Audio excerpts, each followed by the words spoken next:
Alors salut à toi, bienvenue sur ma chaîne. Dans cette petite vidéo, je vais t'expliquer comment je garnis mon moulinet spinning correctement parce que c'est assez compliqué finalement. C'est pas juste mettre du fil, n'importe quel fil, etc.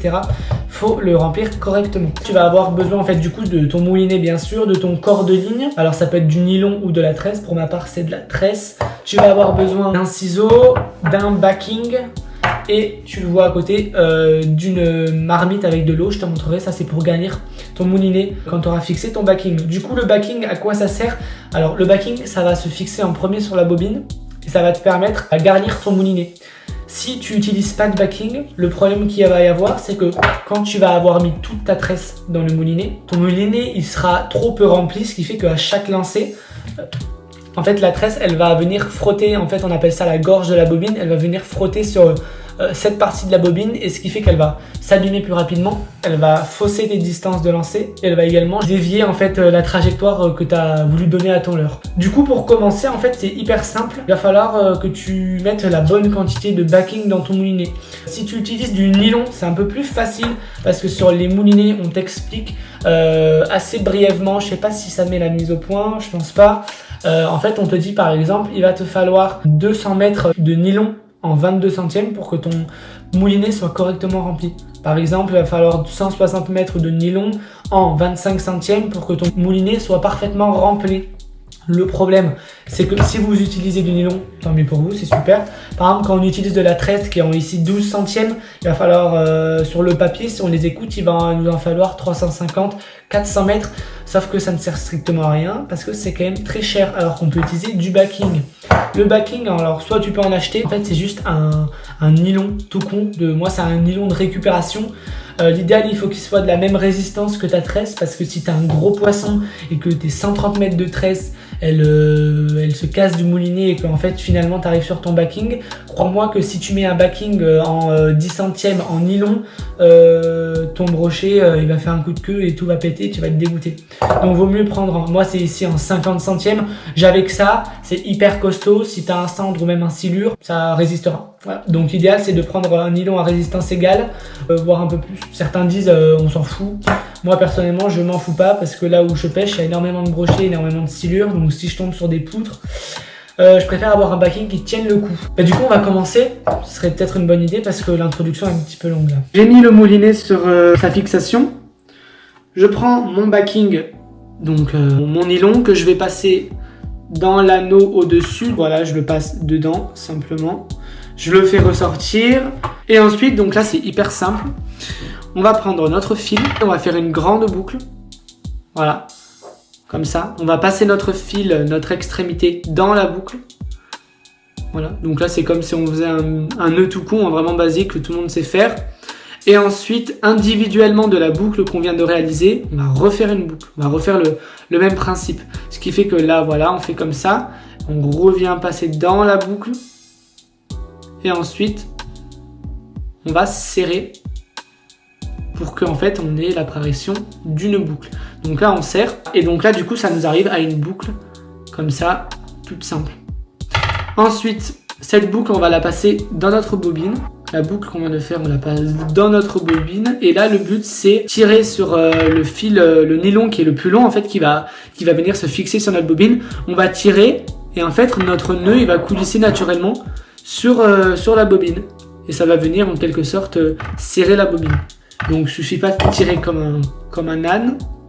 Ensuite on vient couper l'excédent avec un ciseau.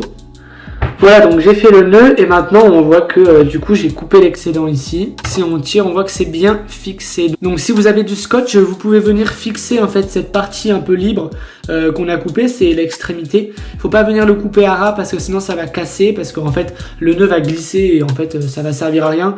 Voilà, laissez environ 5 mm. Et vous pouvez avec du scotch venir coller contre la bobine. Voilà, ça n'a pas trop d'influence, personnellement je le fais pas, mais si ça peut vous rassurer, vous pouvez le faire. Du coup maintenant on va commencer par garnir correctement notre moulinet avec notre backing. Donc pour le moment on n'a pas besoin d'utiliser notre bassine d'eau, ça va être juste pour la tresse. On va devoir utiliser en fait un chiffon pour tendre notre fil parce que le problème si on mouline comme ça un peu, voilà un petit peu comme ça, le fil qui est à l'intérieur il va venir en fait faire des grandes boucles et vous voyez voilà ça fait quelque chose de vraiment moche. Donc ça à éviter. Le but c'est vraiment de venir tendre correctement notre fil pour que ça se compresse bien en fait autour de la bobine. Donc pour ça, en fait, c'est tout simple. On va venir prendre notre chiffon.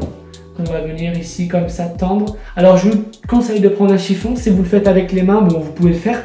Sauf que ça va vous tailler les mains et c'est pas trop agréable. Et donc maintenant voilà, vous serrez le frein parce que sinon ça va tourner dans le vide. Ah, on vient mouliner. Alors le but c'est pas de remplir beaucoup notre bobine. En aucun cas on va faire la moitié de la bobine avec du nylon. Le but c'est vraiment de faire les 15-20 premiers tours avec notre nylon.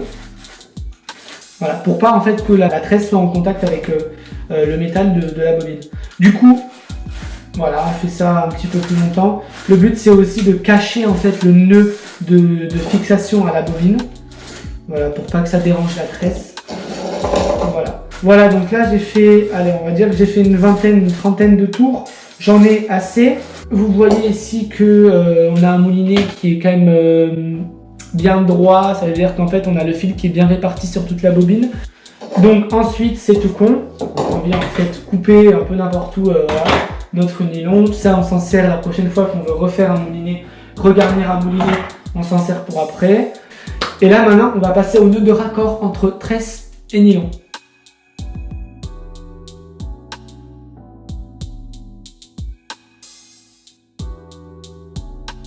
Alors maintenant il y a plusieurs écoles. Il y a des personnes qui n'utilisent pas du tout d'eau pour garnir leur moulinet. Moi en fait je préfère en utiliser parce que ça va en quelque sorte raffermir votre bobine et ça va vraiment tasser le fil. C'est ce qu'on veut, avoir un fil, vraiment une bobine qui est vraiment compacte. Alors pour le faire on a un sens en fait de déroulement de la bobine. En fait il faut que le sens soit comme ça en fait. C'est-à-dire que le fil soit vers le haut. Alors si on fait comme ça en fait, on va en avoir un effet de vrillage qui va se faire et c'est à éviter parce que ça va vous engendrer des perruques. Donc on le met correctement dans l'eau. Donc là en fait il faut que la bobine en fait elle soit à peu près droite comme ça. On utilise notre chiffon, voilà, et ensuite même opération qu'avec le backing. On vient tourner en tendant, toujours en maintenant une tension assez forte quand même dans la main. Maintenant on a notre moulinet qui est parfaitement rempli. Je vais vous montrer ça. Avant, j'ai juste à couper la tresse tout simplement et faire le raccord avec mon bas de ligne pour pouvoir pêcher en toute discrétion. Donc j'ai fini de remplir mon moulinet avec ma tresse. Alors en fait pour correctement, pour mettre la bonne quantité de fil, en fait il faut s'arrêter environ à 1 mm de la gorge de la bobine. En fait là vous voyez que par exemple on est pas mal. On est voire même bien. Le problème c'est comme j'ai dit ici, en fait vous utilisez des moulinets trop peu garnis. Quand votre fil va sortir comme ça de la bobine, ça va vraiment frotter à ce niveau là. Et en fait ça va vraiment vous gâcher vos sorties parce que votre tresse elle va s'abîmer très rapidement. Et votre distance de lancer ne seront pas du tout bon. Et au contraire, si vous utilisez un moulinet qui est beaucoup trop garni, en fait, quand vous allez lancer, en fait, vous avez par exemple des paquets de fils qui vont remonter et qui vont vraiment sortir de la bobine. Et là, bonjour les perruques, ça va être une catastrophe. Et c'est très vexant et on a envie d'arrêter la pêche quand ça nous arrive parce que ça nous saoule. Des fois, on fait des nœuds que même on voudrait les réaliser, on n'y arriverait pas tellement ils sont complexes. J'ai oublié de préciser, on a différentes sortes de bobines. On a ici la bobine normale qu'on avait vue parce qu'en fait elle était assez creuse. Et il existe aussi les bobines shallow. En fait les bobines shallow elles sont très pratiques pour mettre vraiment une toute petite quantité de tresse puisqu'en fait elles ont le centre de la bobine qui est beaucoup plus large. Et ce qui fait qu'en fait la gorge que je vous avais montré au début elle est beaucoup plus petite. Et là c'est notamment idéal pour des pêches assez fines comme la truite à ultra léger ou la perche avec des petits leurres. Voilà, des poissons qui prennent pas beaucoup de fil. Et on sort toujours la même quantité de fil à chaque fois. Donc quand vous avez garni votre bobine avec votre tresse, il suffit juste en fait de faire un nœud Albright comme on a vu tout à l'heure pour rajouter votre bas de ligne. Par exemple pour la pêche à la truite, moi je rajoute entre 1,50 m et 2 m de bas de ligne. Pour la pêche au centre, c'est un peu préparé, peut-être un peu plus, vers les 3 mètres. Et voilà, un nœud Albright avec fluorocarbone, surtout pas un fluorocarbone parce que ça c'est vraiment conçu pour résister à l'abrasion et c'est vraiment hyper efficace. Ça coûte pas très cher en plus.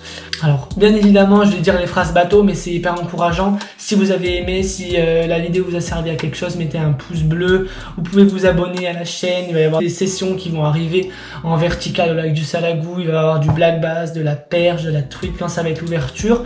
Un truc plutôt pas mal. Bah, c'est bon quoi, les conclusions de 20 ans aussi, on en a marre. Donc merci d'avoir regardé la vidéo et à bientôt.